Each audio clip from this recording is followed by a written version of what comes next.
This episode is brought to you by Progressive Insurance. Do you ever think about switching insurance companies to see if you could save some cash? Progressive makes it easy. Just drop in some details about yourself and see if you're eligible to save money when you bundle your home and auto policies. The process only takes minutes, and it could mean hundreds more in your pocket. Visit Progressive.com after this episode to see if you could save. Progressive Casualty Insurance Company and Affiliates. Potential savings will vary. Not available in all states. You know, this is one of those topics that no one really wants to think about, but if you're a parent, a homeowner, married, or helping take care of aging parents, it's something that honestly deserves a little attention. I'm talking about estate planning.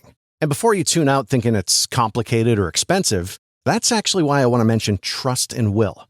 Trust and Will makes estate planning feel way less intimidating than it sounds. They offer modern, attorney-designed wills and trusts that you can create online. And the process is surprisingly straightforward. In fact, you can create a will in as little as 30 minutes. That includes things like guardianship for your kids or pets, how your assets are distributed, and even healthcare directives. Don't wait until it's too late. Protect your loved ones with Trust and Will, the most trusted name in online estate planning. Go to trustandwill.com/future to get 20% off. That's trustandwill.com/future for 20% off. trustandwill.com/FUTURE. RingCentral's AI receptionist uses voice AI to answer on the first ring, so you'll never miss a call again. In just a few minutes, you can personalize your own AI receptionist to answer questions, route calls, schedule appointments, and even send texts in multiple languages. Plus, it's easy to scale.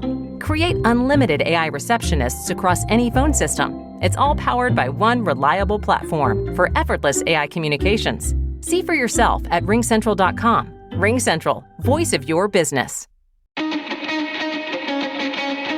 Houston Texans, Brian, got to the wild card, won a game again, as they have done in each of the last three playoffs. And we keep talking about them as the team of tomorrow. If they're going to be the team of tomorrow and make that today, they got to get those strong horses in the trenches, particularly on the O-line.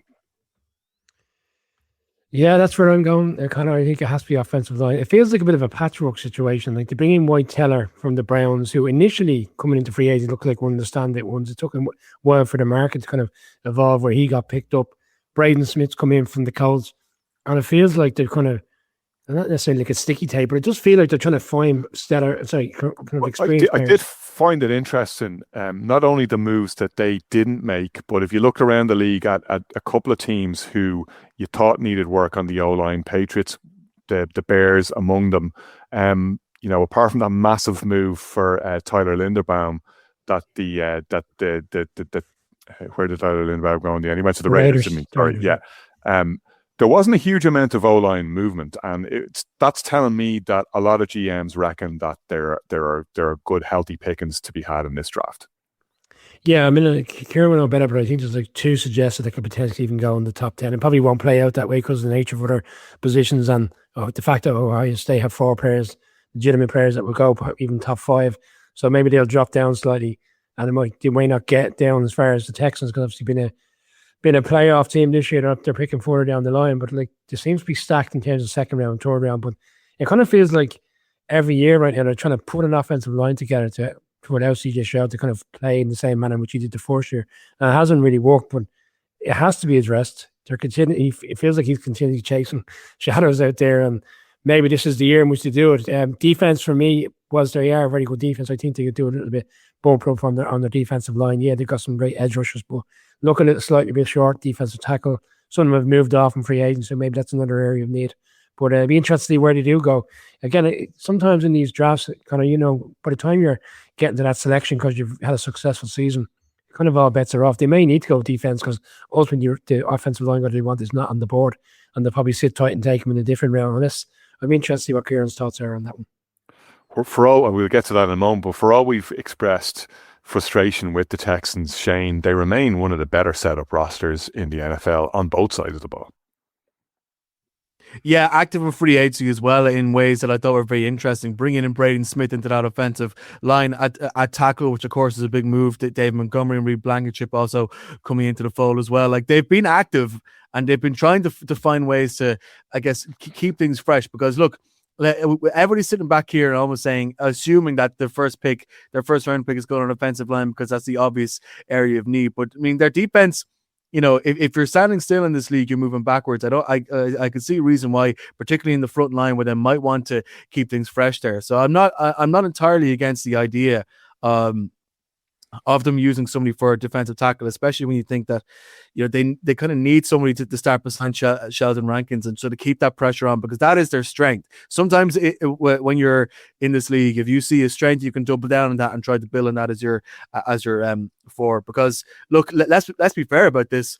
There's been a lot of offensive linemen that's come into this Houston setup, and there's no guarantee that if they use their first round pick on one that they would fit in, because they keep trying to get so many different pieces and trying to move around this Rubik's Cube to get something that properly works with CJ Stroud.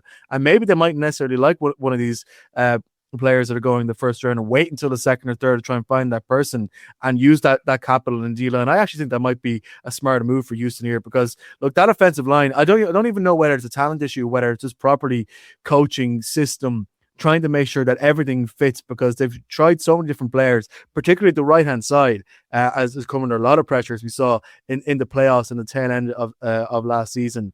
So it'll just be interesting to see what way they actually try to address that, because they've tried so many different paths to fix it, and nothing's worked. And sometimes just throwing first rounders at a problem doesn't necessarily fix it the same way throwing money at a problem doesn't necessarily fix it. I don't really know what the silver bullet is when it comes to Houston's O-line. So they might end up using their first round on that sort of front-up defensive player to try and keep that strength as strong as possible, which I think might be a smart thing to do, considering D'Amico Ryans is so good at coaching those defensive players to put the pressure on. As we saw when, as I said earlier, they went through the New England Patriots offensive line like a train going through a cake. That's just how good they have been, and I'm sure that's how good they will be over the course of this season.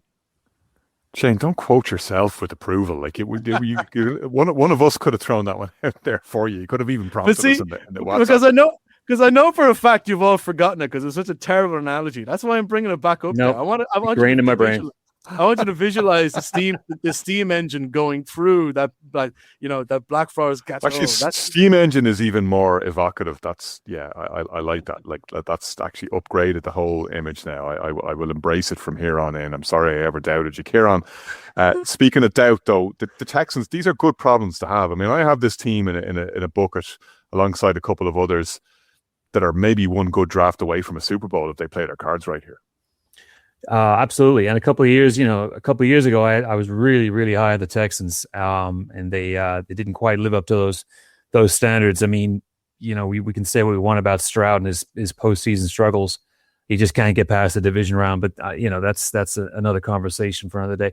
Remember, this is the team that started off 0-3 and ended up 12-5. Just a great season. Very, very unlucky to go 0-3. Lost very close games at the start of the season. Once they found their feet, they were able to keep pace with the Jags all season, which is really, really good.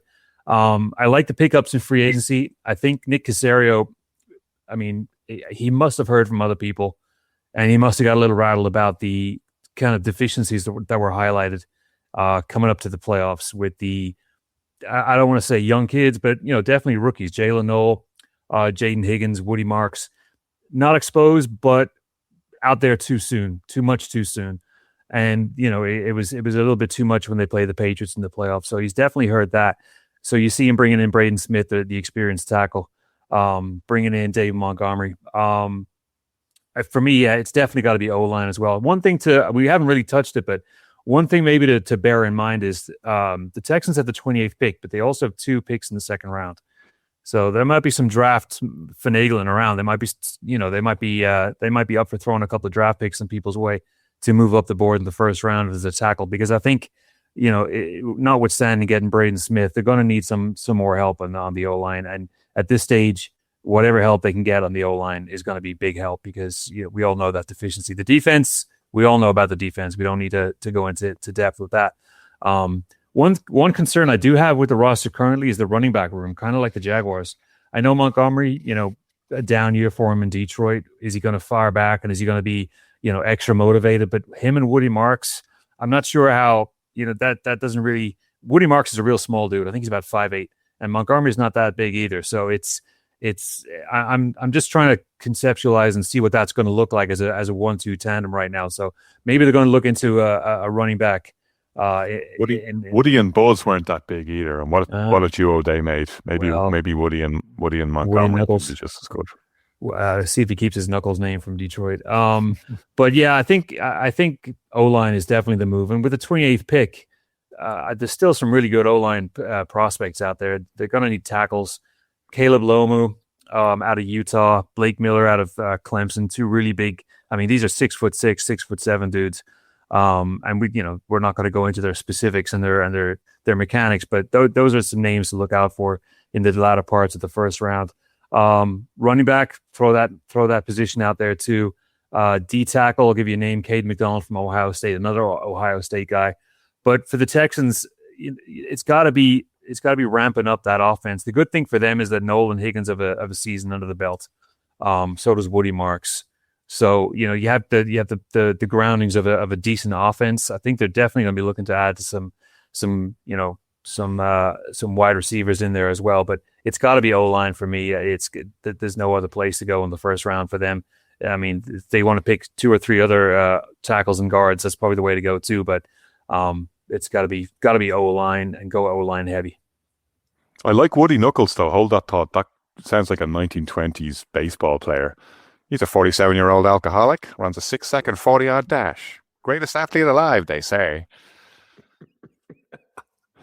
RingCentral's AI receptionist uses voice AI to answer on the first ring, so you'll never miss a call again. In just a few minutes, you can personalize your own AI receptionist to answer questions, route calls, schedule appointments, and even send texts in multiple languages. Plus, it's easy to scale. Create unlimited AI receptionists across any phone system. It's all powered by one reliable platform for effortless AI communications. See for yourself at ringcentral.com. RingCentral, voice of your business.